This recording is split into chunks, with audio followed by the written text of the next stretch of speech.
Hi കൂട്ടുകാരെ, ഇത് പോത്തിൻ്റെ നെഞ്ചടിയാണ്.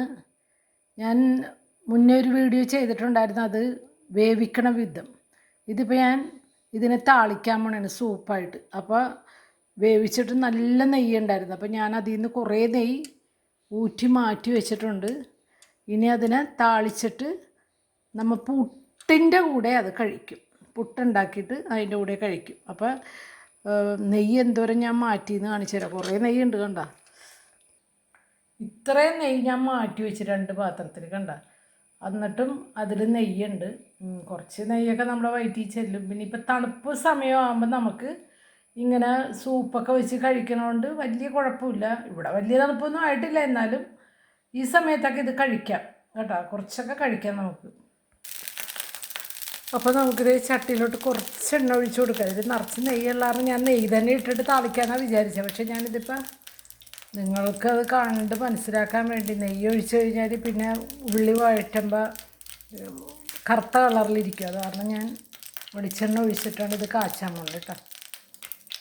ഒരു പിടി ചുവന്ന ഉള്ളി ഇട്ട് കൊടുക്കാം.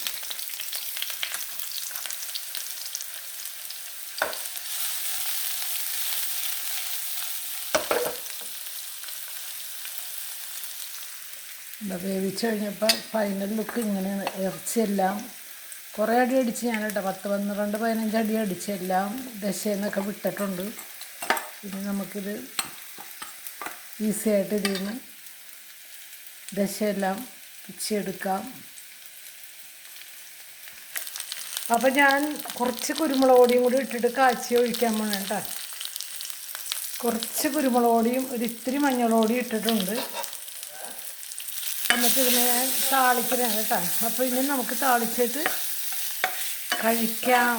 കഴിക്കുമ്പോൾ പുട്ടും കൂട്ടി കഴിക്കാം കേട്ടോ. അത് കാണിക്കാൻ ഞാൻ.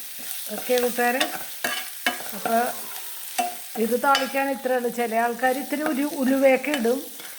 ഉലുവ ഞാൻ ഇട്ടില്ല. ആട്ടിൻ സൂപ്പൊക്കെ വെക്കുമ്പോൾ ഞങ്ങൾ സൗദി അറേബ്യയിൽ വെച്ച് ഞാൻ ഉലുവയൊക്കെ വറുത്തിടും.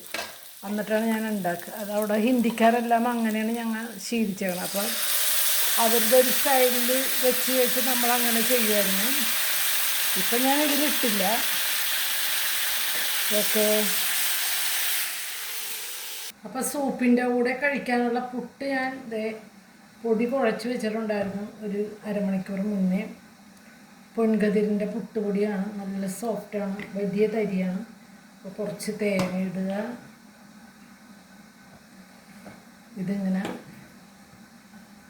ഇടുക. ഇടയിൽ കുറച്ച് തേങ്ങ ഇടുക. പുട്ടിൻ്റെ പൊടി ഒഴിക്കുക. അങ്ങനെ 2 കണക്ക് പുട്ട് ഞാൻ ഉണ്ടാക്കും കേട്ടോ. ഓക്കെ, ഞാൻ കടയിലാക്കി വെച്ചു.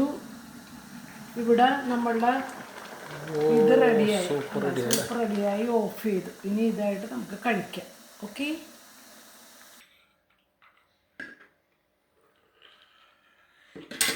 നമ്മുടെ പുട്ട് റെഡിയായിട്ടുണ്ട്.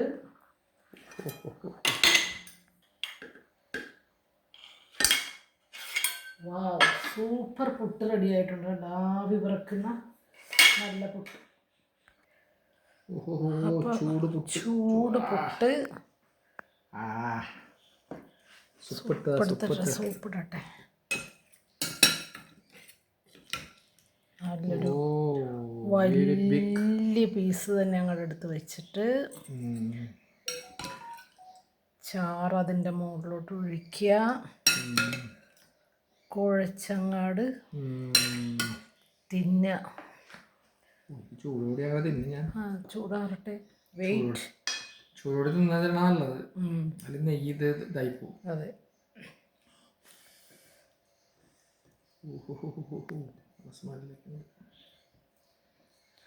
നമ്മൾ ഗൾഫിൽ വെച്ച് ഉലുവ ഇടുമായിരുന്നല്ലേ.